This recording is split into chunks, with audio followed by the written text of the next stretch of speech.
Esta nueva idea no concuerda con nuestra manera de hacer las cosas, pero creo que todos estamos de acuerdo en que mejorará drásticamente nuestras operaciones. Espero que consideren este nuevo plan por sus propios méritos. Gracias por su interesante propuesta. Todos apreciamos su esfuerzo y quiero que sepa que le daremos nuestra mayor consideración. Bueno, yo no estoy de acuerdo. Significa reorganizar todo mi departamento. No tienen idea. Esta propuesta absurda. Además, llego tarde a mi próxima reunión. Estas reuniones son ¿Cómo interminables. pueden saber si esta idea funcionará? Solo han estado aquí un par de No meses. conocen nuestra manera de hacer las cosas. Tenemos éxito porque hacemos las cosas a nuestra manera. Es tan fácil decir no a una nueva idea. Después de todo, las nuevas ideas provocan cambios. Rompen el status quo. Crean incertidumbre. Y es menos problemático hacerlo de la misma manera que lo hemos hecho siempre. Menos problemático tal vez. Más peligroso, sin duda. Las nuevas ideas son resistidas en todo el mundo, desde las reuniones de directorio hasta los locales de venta. Las buenas ideas son descartadas por personas que asumen que el futuro es simplemente una extensión del pasado, pero las ideas que nos han traído a donde estamos hoy son las mismas que nos llevarán hacia el mañana. Mi nombre es Joel Barker, soy un futurólogo. Trabajo con compañías e instituciones en todo el mundo, ayudándolas a mejorar su habilidad en evaluar nuevas ideas y anticipar el cambio. Durante casi 20 años he estado estudiando condiciones de cambio. Particularmente he estudiado la resistencia al cambio, que muchas veces evita que una nueva idea sea aceptada. Como verán, siempre ha sido así. Ya sea que la gran idea fuese una mejor manera de hacer negocios o un descubrimiento científico, la gente siempre se ha resistido al cambio.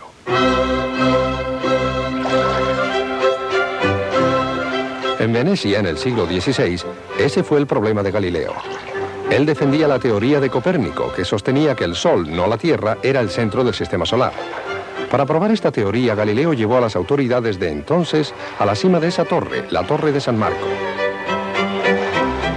Y ahí, usando un telescopio más perfeccionado, les mostró los descubrimientos que había realizado observando el firmamento, verificando que la Tierra giraba alrededor del Sol y no el Sol alrededor de la Tierra.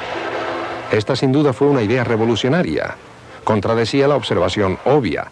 Y de hecho se contradecía tanto con la opinión de las autoridades que Galileo fue amenazado con torturas para que se retractara de su posición. Y ustedes pensaban que tenían problemas tratando de vender sus ideas. Finalmente las ideas de Galileo triunfaron, pero la pregunta real es ¿por qué esa resistencia? Ya sea en el siglo XVI o en el siglo XX, ¿qué es lo que nos impide ver, aceptar y entender nuevas ideas? Piensen en algunas de las nuevas ideas que hemos observado en las 2 últimas décadas, desde la lucha de las minorías por sus derechos básicos hasta la obtención de estos derechos por ley. Desde computadoras inmensas que costaban millones de dólares hasta computadoras personales con la misma potencia a las cuales cualquiera puede acceder. Desde la actitud de que la calidad era un lujo para pocos hasta el hecho de que todos pueden obtener esa calidad. Estos y otra centena de cambios son más que simples mejoras. Son revoluciones. Cambian el mundo para siempre. Nos hacen reevaluar nuestros antiguos métodos de hacer las cosas. Nos abren la puerta a posibilidades nunca antes previstas. Nos liberan de las limitaciones. Sin embargo, cada una de estas ideas fue resistida en un principio por gente inteligente. Quiero preguntarles nuevamente, ¿qué es lo que nos impide aceptar ideas nuevas? Yo sé la respuesta a esa pregunta.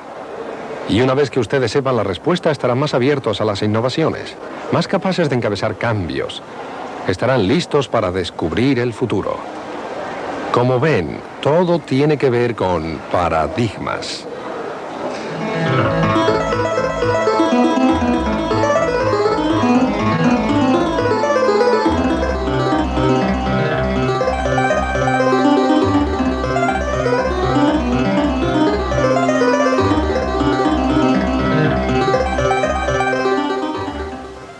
Paradigma, una palabra poco usual, no se escucha todos los días. Me tropecé con ella hace unos 20 años durante mis estudios en investigación científica.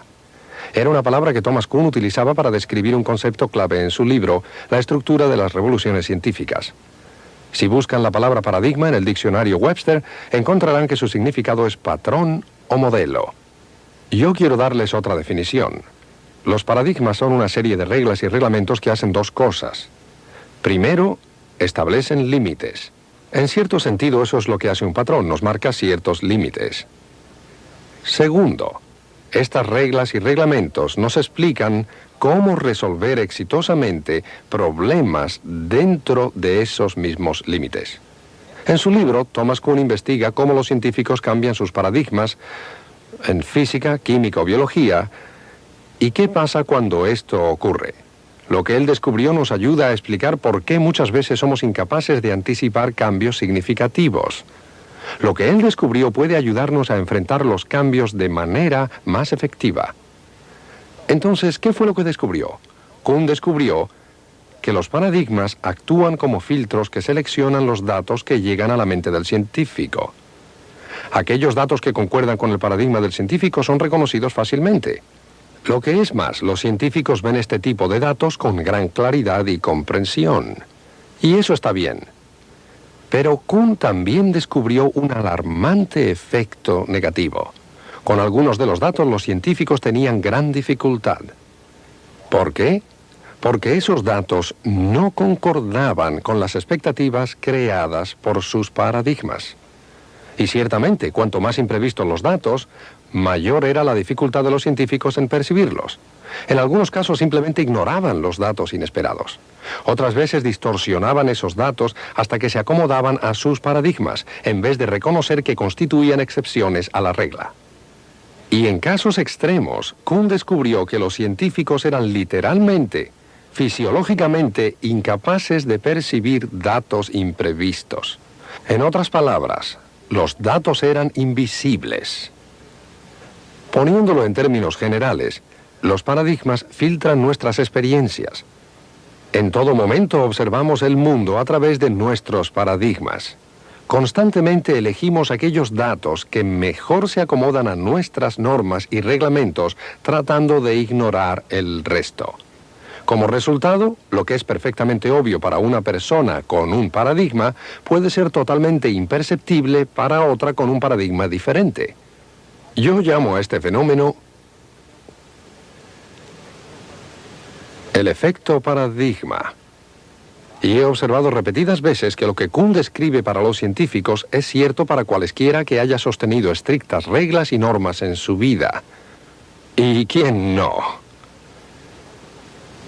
En mi trabajo con compañías en todo el mundo he observado que el efecto paradigma puede cegar a los empresarios frente a nuevas oportunidades, hacer que los vendedores ignoren nuevos mercados y obstaculizar estrategias efectivas a nivel gerencial.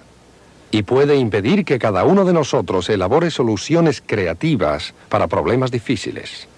Ya sea el ejército o el movimiento ecologista, la Asociación Médica Americana o la Liga de Mujeres Sufragistas, ya sea Citibank o IBM, cómo el entrenador le pega la pelota o cómo mamá limpia la cocina, nos enfrentamos con paradigmas en todo momento.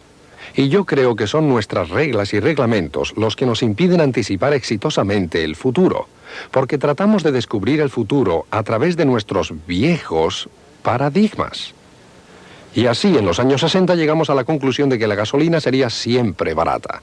4 hijos eran la familia ideal. La televisión por cable nunca tendría éxito. Los productos japoneses siempre serían una basura. ¿Y cómo nos equivocamos? Nos equivocamos porque nuestros paradigmas tuvieron el poder de impedirnos ver lo que realmente estaba ocurriendo. Ustedes pueden pensar que esto es una interesante abstracción, así que me gustaría darles ejemplos concretos de cómo los paradigmas influyen en la manera que tenemos de ver y entender el mundo. Me gustaría comenzar con un ejemplo similar al que Thomas Kuhn cita en su libro. Utilizar elementos que la mayoría de ustedes conocen bien. Un mazo de cartas. Lo que voy a hacer es mostrarles 8 cartas rápidamente. Quiero que las identifiquen en silencio a medida que las voy mostrando. Les daré un par de segundos entre carta y carta. ¿Listos? Vamos.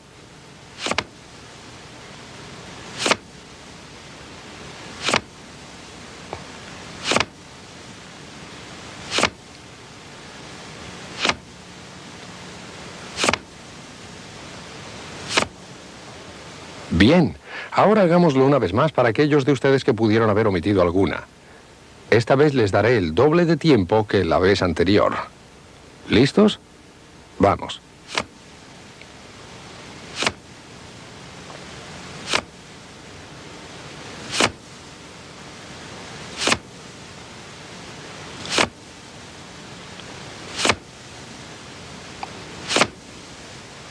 Muy bien. Vamos a hacerlo una vez más solo para confirmar. Esta vez les daré 4 veces más tiempo que la vez anterior. ¿Listos? Vamos.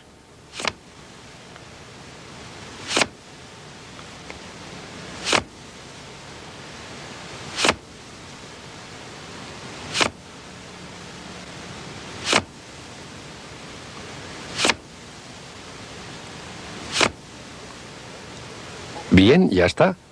¿Cuántos de ustedes observaron algo extraño en estas cartas? Por ejemplo, que la segunda carta era un pique rojo. O que la quinta carta era un corazón negro. O que la última carta era otro pique rojo. Sé que la mayoría de ustedes no lograron ver estas excepciones en la primera pasada, y que la mayoría de ustedes también fallaron la segunda vez. Pero también apostaría que la mayoría de ustedes identificaron las cartas legítimas cuando aparecieron. ¿Ven? Fueron despistados por sus reglas y reglamentos respecto a cómo tiene que ser un mazo de cartas. Vuestro paradigma del mazo de cartas. Y eso es lo que obstruyó su visión de las cartas excepcionales. ¿Recuerdan lo que dije respecto a los paradigmas? ¿Cómo filtran datos? Pues bien, ustedes trataban de ver estas cartas de la manera correcta. La manera correcta de acuerdo a su paradigma. Piques negros, tréboles negros, corazones rojos, diamantes rojos. Y así ustedes vieron las cartas legítimas muy fácilmente, rápidamente. Seguramente la mayoría de ustedes vieron estas cartas en la primera pasada, y eso fue más rápido que un 1/13 de segundo. Pero vuestro paradigma del mazo de cartas hizo que fuera muy difícil ver aquellas cartas que no concordaban con las reglas. Entonces, en lugar de verlas como eran, ustedes distorsionaron los datos para que se acomodaran a su paradigma. Ese es el efecto paradigma en acción. Y cada vez que se enfrenten a algo que vaya más allá de los límites de su paradigma, tendrán dificultad en percibirlo. Simplemente no lo verán. Pues bien, este es un mazo de cartas fuera de lo común. Quizás consideren que esta experiencia es interesante, pero no pertinente a la vida real.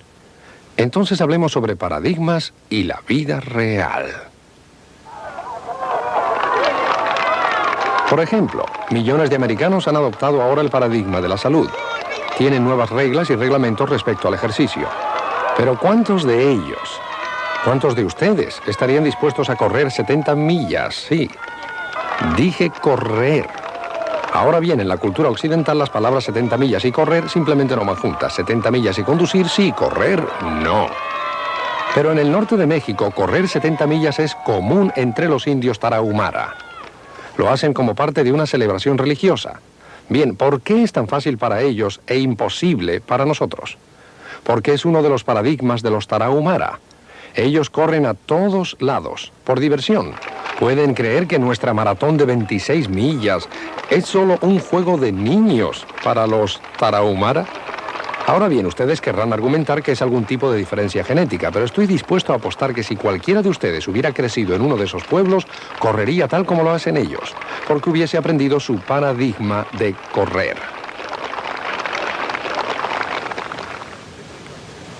Los he traído a este centro técnico vocacional en Eden Prairie, Minnesota, para mostrarles otro paradigma. Este tiene que ver con automóviles. En 1976, un grupo de estudiantes de la clase del profesor Ernie Parker construyó un automóvil de bajo consumo de energía. Datos sobre el automóvil. Pesaba 2.000 libras, iba de 0 a 60 millas por hora en menos de 10 segundos, rodaba 77 millas por galón con un motor de 16 caballos. Bien, cualquiera que sepa algo sobre automóviles sabe que esto es imposible. No se puede lograr que un automóvil tan pesado llegue a tal velocidad con un motor de 16 caballos. Y sin embargo, estos estudiantes lo consiguieron. ¿Cómo? Utilizando un paradigma diferente. Ustedes verán, estos estudiantes no estaban en el curso de mecánica superior. Ellos estaban aquí, en el curso superior de tecnología de energía de fluidos. Y ellos sabían que utilizando su paradigma podrían almacenar y reutilizar la energía que los automóviles comúnmente desechan. Y fue así. Realmente es un diseño muy sencillo. Cuando el auto frena, no lo hace con los frenos clásicos que generan calor y fricción. En su lugar, las ruedas traseras activan una bomba hidráulica que bombea fluido hidráulico a esta caja de almacenamiento, la cual genera presión. Bien, al incrementar esta presión se crea resistencia y eso frena el automóvil. Cuando el automóvil se detiene ante una señal de pare, el motor no marcha en vacío. Por el contrario, continúa funcionando al 80% de su capacidad y así el motor pone a funcionar la bomba hidráulica que bombea más fluido y presiona en la caja de almacenamiento. Resultado: cuando este automóvil comienza a acelerar luego de detenerse en la señal de tráfico, la aceleración no proviene del pequeño motor, sino de toda la energía que ha sido almacenada en el cilindro. Dejen que les muestre. Puedo acelerar sin necesidad de encender el motor. Es así que el pequeño motor simplemente mantiene la velocidad del automóvil y puede hacerlo obteniendo más de 70 millas por galón. No está nada mal. Entonces, la pregunta del paradigma es esta. Si los estudiantes que diseñaron este automóvil hubieran estado en mecánica automotriz, ¿habrían podido concebirlo? Pienso que la respuesta es no, porque el paradigma de la mecánica automotriz no incluye el almacenamiento de energía desechada. No digo que este automóvil sea perfecto, tiene muchos problemas, pero sí demuestra cuán poderosos pueden ser los paradigmas. Lo que puede ser imposible con un paradigma, puede ser fácil lograrlo con otro paradigma. Dejen que les muestre otro cambio de paradigma en tecnología. Este es pequeño pero interesante, especialmente para mí. ¿Qué es esto? Véanlo de esta manera. Véanlo de esta. Véanlo de esta.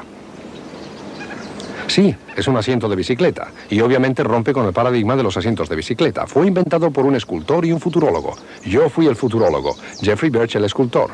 Yo tuve la idea y la desarrollamos juntos. Lo llamamos el asiento cómodo. Bien, no es gran cosa, no va a salvar al mundo ni nada por el estilo, a pesar de que sí evita dolor en ciertas áreas sensibles del cuerpo. Si lo observan, tiene sentido, ¿cierto? Y sin embargo, desde la invención de la bicicleta, otro diseño ha dominado totalmente el mercado. Esta es su forma y se llama asiento tipo montura. Yo creo que es la palabra montura la que ha evitado a los fabricantes de bicicleta explorar otros diseños como el del asiento cómodo. Ven, esto es un diseño lógico de una montura de caballo para una bicicleta. Y una vez establecido el paradigma de la montura, los fabricantes de bicicleta lo perfeccionaron y se olvidaron de preguntar la pregunta principal: ¿cuál es la manera más cómoda de sentarse sobre una bicicleta? Y esa era mi ventaja. Yo no era parte de la industria de bicicletas. Simplemente no sabía. No me sentía cómodo con su paradigma. Y entonces inventé un asiento poco usual, pero cómodo. A propósito, se puede imaginar la opinión de los ciclistas acerca del asiento cómodo. Es distinto, por lo tanto no les gusta. Todavía. En el ambiente empresarial se cuenta una historia que me gustaría repetir. En los años 30, un inventor procuraba interesar a las compañías con su nueva idea. Experimentó rechazo tras rechazo porque nadie se interesaba en su invención. La llevó al departamento de investigación de una gran compañía fotográfica. Estaba seguro que se interesarían porque su invención representaba una nueva forma de fotografía. Este es el equipo original que utilizó para demostrar el proceso. Mientras uno de los investigadores lo observaba, comenzó por sensitivizar una placa de metal especial. Luego tomó una transparencia y colocó la placa de metal sobre ella y expuso ambas a una fuerte luz. Luego volcó un fino polvo negro sobre la placa y sacudió el resto. Lo que quedó sobre la placa era una leve impresión de la imagen que estaba en la transparencia. Había creado una especie de fotografía de esa imagen. Ahora bien, no sabemos lo que dijo el investigador a todo esto. Puede que le haya resultado gracioso y se haya reído, o tal vez pensó que era muy complicado, o muy rudimentario, o puede que se haya molestado con todo el polvo negro sobre su escritorio, pero sí estamos seguros de algo. No le interesó aquella tonta invención y le indicó la puerta al inventor. Pero el inventor, Chester Carlson, tuvo la última palabra. Esta es una copia de su patente original. Su descubrimiento resultó ser una de las innovaciones más redituables en la historia de la industria. Lo que Chester Carlson inventó fue la fotografía electroestática, el proceso de fotocopiado. Imagínense una oficina hoy en día sin una fotocopiadora.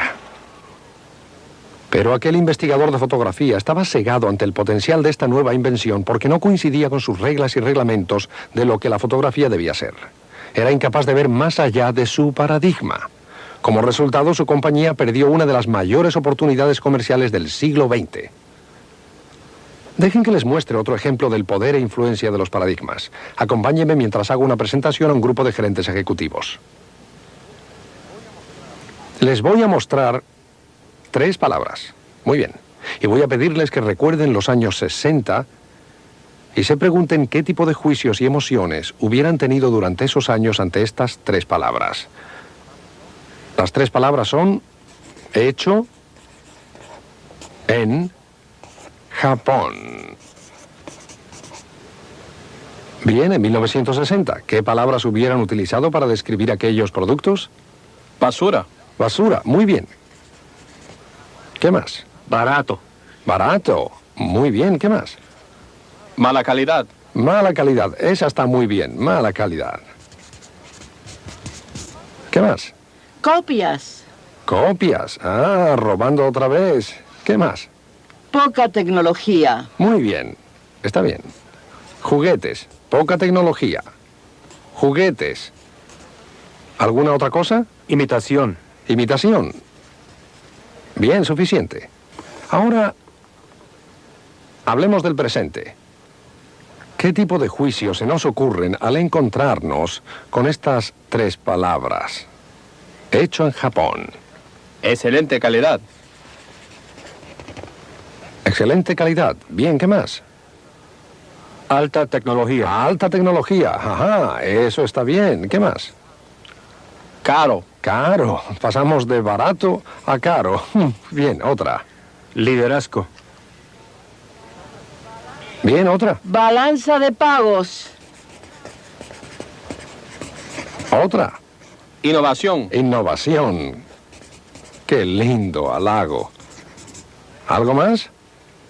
Muy bien. Esto es suficiente. ¿Se dan cuenta que lo más interesante de esto son los contrastes? En muchos casos nombraron opuestos. Lo que ocurría en los años 60 ha cambiado drásticamente en los 80. Y el punto principal aquí es este. Lo que esto representa, yo creo, es un cambio de paradigmas. Lo que hicieron, que en realidad comenzó en los años 50, cuando Ed Deming, un americano, fue a Japón, fue adoptar una nueva serie de reglas y reglamentos llamados producción sin defectos, también conocida como directiva japonesa o directiva participatoria. Lograron que la gente se involucrara en el perfeccionamiento de los productos. Yo pienso que los japoneses han creado una epidemia mundial de calidad, y eso es una enfermedad que si uno no la contrae, puede que no sobreviva. La gente me dice, paradigmas, esa es una idea simpática, pero ¿a quién le importa? Dime a quién.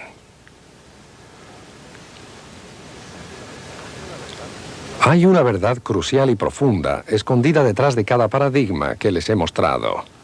La llamo la regla del retorno a cero, y si no recuerdan nada más, recuerden esto.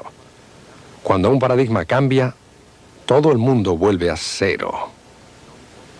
No importa cuán grande sea su mercado, o cuán fuerte su reputación, o cuán bueno sea en el viejo paradigma. Con el nuevo, vuelven a cero. Sus éxitos pasados no garantizan absolutamente nada. Ahora bien, podrán pensar que exagero. Dejen que les muestre. ¿Qué país dominaba la industria de la relojería en 1968? Por supuesto, Suiza, reconocida por más de 100 años por su excelencia en relojería. En 1968 tenían el 65% del mercado mundial y, de acuerdo a los expertos, más del 80% de las ganancias. A eso se le llama dominar el mercado. Sin embargo, 10 años más tarde, su mercado disminuyó a menos del 10% y en los 3 años siguientes tuvieron que despedir a 50.000 de los 65.000 trabajadores de la industria. Hoy, ¿qué nación domina el mercado mundial de los relojes? Japón. En 1968 prácticamente no tenían participación en el mercado. ¿Cómo pudieron los suizos, que dominaron la industria durante el siglo XX, que eran conocidos por la calidad e innovación de sus productos, perder el liderazgo tan drásticamente? Pues bien, la respuesta es dolorosamente simple. Volvieron a cero debido a un cambio de paradigma. Muchos de ustedes lucen ese cambio de paradigma en sus muñecas, los relojes de cuarzo. Piensen, totalmente electrónicos, 1000 veces más exactos que los relojes mecánicos que reemplazaron y son a batería. Increíblemente versátiles. Merecen ser el nuevo paradigma del tiempo. Es una idea brillante. ¿Les gustaría saber quién inventó este reloj maravilloso? Algunos de ustedes saben la respuesta, pero aquellos que no se sorprenderán. El reloj de cuarzo fue inventado por los suizos. Aquí mismo, en Neuchâtel, en sus laboratorios de investigación. Sin embargo, cuando los investigadores presentaron esta idea a los fabricantes suizos en 1967, la rechazaron. Después de todo, no tenía cojinetes, no tenía engranajes, ni siquiera tenía muelles. No podía ser el futuro de los relojes. Tan confiados estaban esos fabricantes en su conclusión que ni siquiera protegieron la idea.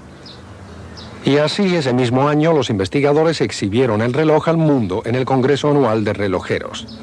Texas Instruments de América y Seiko de Japón pasaron, miraron y el resto es historia. Ahora, ¿por qué los suizos no apreciaron esta maravillosa invención que su propia gente había creado? Es el poder de los paradigmas nuevamente.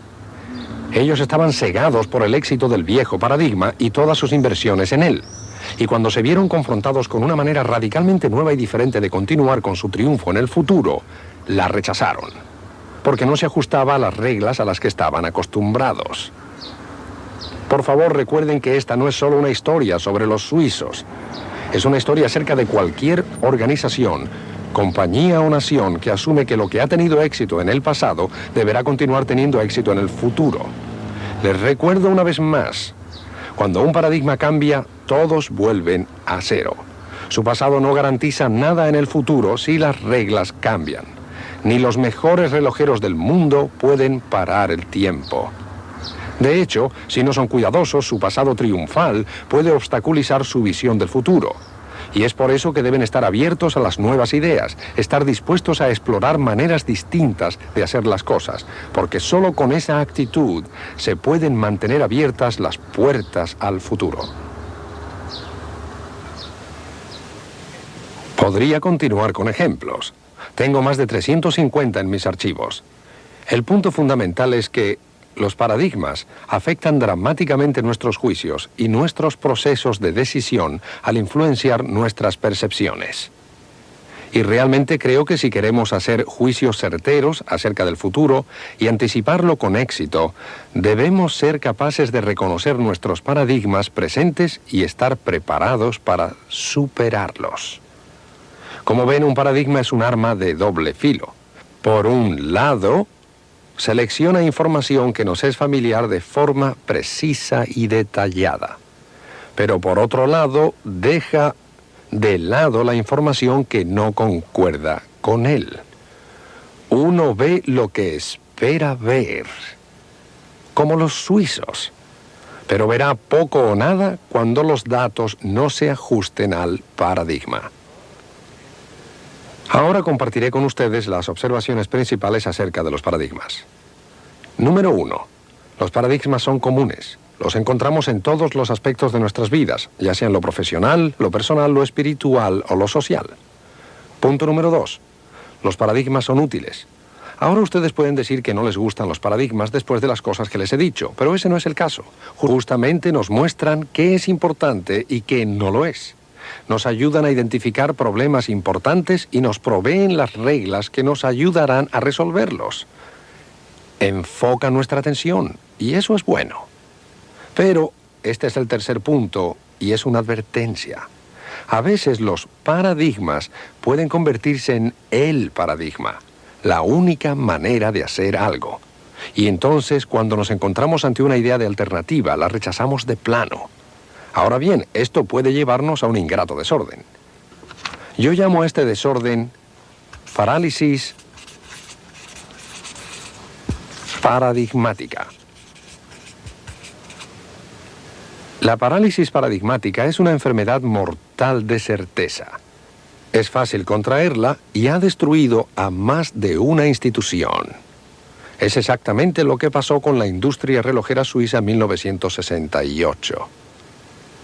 Esto me recuerda a una frase.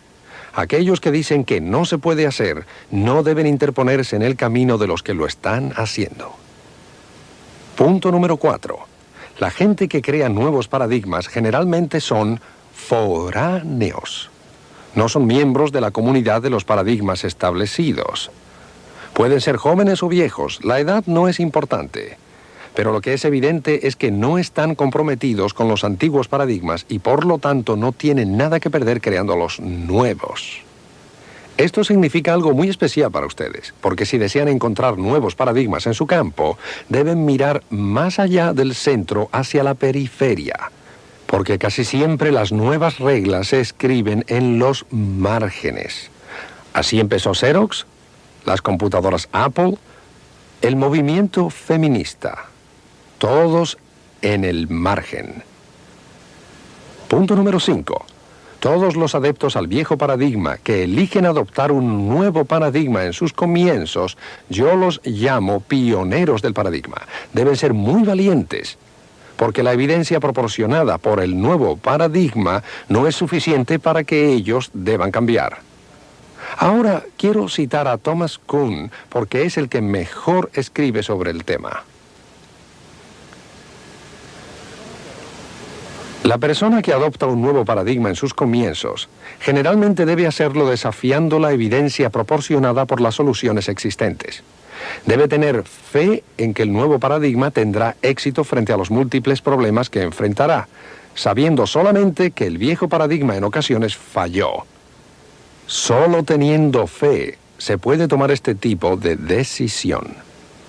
La característica de un auténtico pionero de paradigmas es la valentía y la confianza en su propio juicio. Ahora, el último punto, y el más importante. Uno puede elegir cambiar sus reglas y reglamentos. Los seres humanos no están programados genéticamente para mirar al mundo de una sola manera. Uno puede obviar un paradigma y adoptar uno nuevo. Uno puede elegir ver al mundo de una nueva manera. Por eso soy optimista respecto al futuro. Ahora, para desafiarlos acerca de sus paradigmas, me gustaría hacerles la pregunta sobre los cambios de paradigma. Siempre que estoy con una organización o compañía, les hago esta pregunta.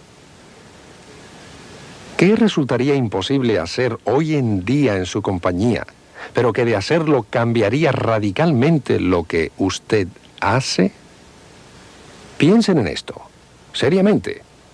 Háganse la pregunta, jueguen con ella, pero háganla regularmente, en toda la compañía, porque las respuestas a esa pregunta los conducirá a los márgenes de su paradigma. Y una vez allí, estarán listos para ver los próximos paradigmas. Recuerden, lo que es imposible hoy en día puede ser la norma del mañana. Y el desafío consiste en ayudar a que ello suceda o estar preparado a ser un pionero.